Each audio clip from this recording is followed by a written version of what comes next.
The storm thickened as Ezekiel Kane trudged back to his ranch house, his coat snapping in the wind. Behind him, buried in the snowdrift, the newborn's cries wavered and weakened. To Kane, it was nothing more than noise being carried off into the night. His boots struck the porch hard, and he slammed the door shut, leaving the warmth of the fire to swallow him whole. In his mind, the child no longer existed. But out there, on that endless white canvas of winter, fate had not finished painting its picture. Jed Cole urged his horse Dusty against the headwind. The gelding's ears twitched nervously, nostrils steaming, hooves sinking into the drifts. Jed leaned low, his scarf pulled up to his nose, eyes narrowed against the biting snow. He had been on the trail for days, moving from the Black Hills toward Ash Hollow, searching for odd work and maybe, just maybe, a reason to stay in one place.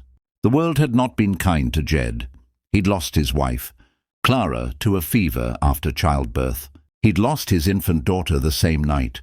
He buried them side by side under a lone cottonwood tree, carving their names into the wood because he couldn't afford a headstone. From that day forward, he swore he would never plant his heart again. He wandered, he worked, he drank, he drifted. A man with a hollow chest. A man people nodded to but never really knew. And then came the cry. At first, Jed thought it was the wind playing tricks, a faint wail, distant and frail. He reined in Dusty, listening. Again, high-pitched, broken, almost swallowed by the storm. His brow furrowed. "Easy, boy," he murmured, patting Dusty's neck. "You hear that too?" The horse shifted uneasily, ears flicking. Jed swung down from the saddle, boots crunching on the snow. He pulled his coat tighter, squinting into the white blur, and followed the sound. Each step drew it clearer, a baby's cry, thin and fading. His breath quickened. Memories he had locked away for years cracked open. He found the hollow beneath a drift, a crude attempt at shelter. There, wrapped in nothing but a thin scrap of cloth, lay the child. Its tiny face was flushed raw from the cold, lips trembling, fists shaking with the last strength it had. For a moment Jed froze. His chest tightened, knees nearly giving way. He saw Clara's face. He saw his baby girl, the one he never got to hold alive.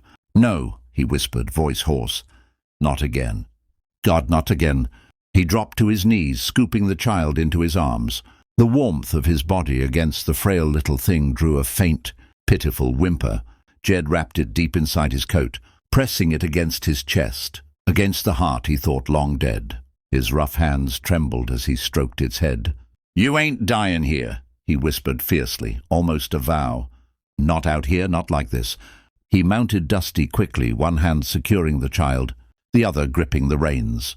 The storm roared, but Jed no longer cared. Every hoofbeat pounded with urgency, with desperation. He bent his head low, whispering to the child as he rode. "You fight, you hear? Just fight a little longer. Don't you give up on me."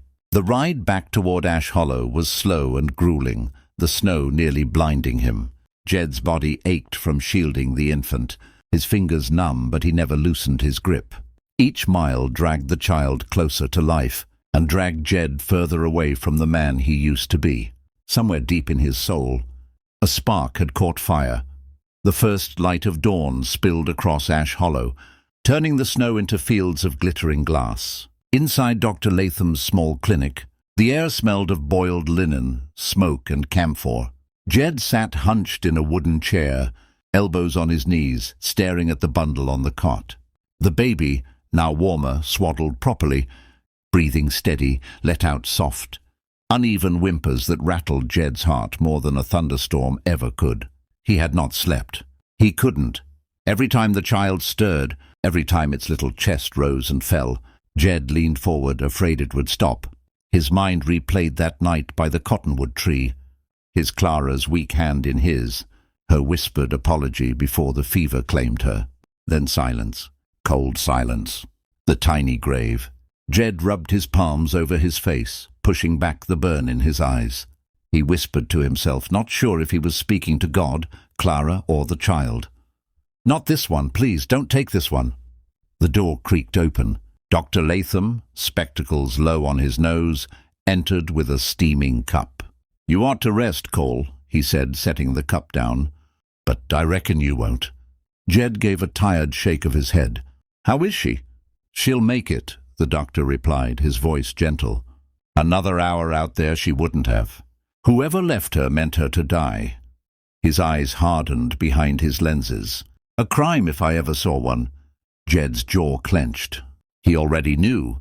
He had seen cruelty in men, on battlefields, in saloons, in back alleys. But to cast a helpless child into the snow, that was a blackness of soul beyond reckoning. The child stirred then, letting out a faint cry. Instinct pulled Jed forward, his calloused hands reaching, trembling as they lifted the baby close to his chest. He rocked gently, whispering, "Easy now. You're safe." The baby calmed, eyes fluttering shut again. Latham watched him closely. "You've lost a child before, haven't you?" Jed stiffened. His gaze stayed on the child, but his throat worked before words came. "I lost 'em both, wife and daughter. Same night." The doctor said nothing more, but a silence hung between them, heavy yet understanding. By mid-morning word had spread. Folks whispered in the street about Jed Cole, the loner who rode in with a half-dead baby, about the cruelty of whoever had left her. Some guessed, some already knew. Ezekiel Kane had a reputation that stank worse than a slaughterhouse in summer. His cattle business was built on fear and broken backs. He was quick with a whip, quicker with a gun, and he'd never been known for kindness, not to man, woman, or beast. When news reached Kane that the child lived, rage boiled in his gut. He smashed his whiskey glass against the fireplace, shards scattering across the floor. "She was supposed to be gone," he hissed. "Dead and forgotten." His hired hands exchanged uneasy glances. They had seen Kane cruel before, but never desperate. A living child meant whispers of scandal, his bloodline tainted, his name dragged in the mud. He would not allow it. Back at the clinic, Jed made a choice he hadn't expected. He named her Hope, he whispered, staring down at the tiny face. "That's your name." "'Cause that's what you've given me, little one." For the first time in years, Jed smiled. It was faint, almost foreign on his face, but it was real. He didn't know what tomorrow held, whether Kane would come, whether the town would stand with him or against him, but one truth burned, clear in his chest. He would fight for her, and when Kane came, it wasn't long before Ash Hollow became a battlefield. Men loyal to Kane rode into town, rifles at their sides. Fear spread like wildfire, shopkeepers shuttering doors, mothers pulling children inside. But Jed didn't run. He stood on the boardwalk outside the clinic, hope bundled against his chest, his revolver heavy on his hip. His eyes, hardened by years of loss, met Kane's across the snow-packed street. "You left her to die," Jed called out, his voice carrying like thunder. "But she ain't dead. She's mine now. You'll have to kill me to touch her again." The town held its breath. Kane sneered, hand hovering near his gun. For once, it wasn't about cattle or land or money. It was about pride, about the darkness of a man who could not stand the light of a child's survival. And in that moment, Jed knew he had finally found something worth dying for.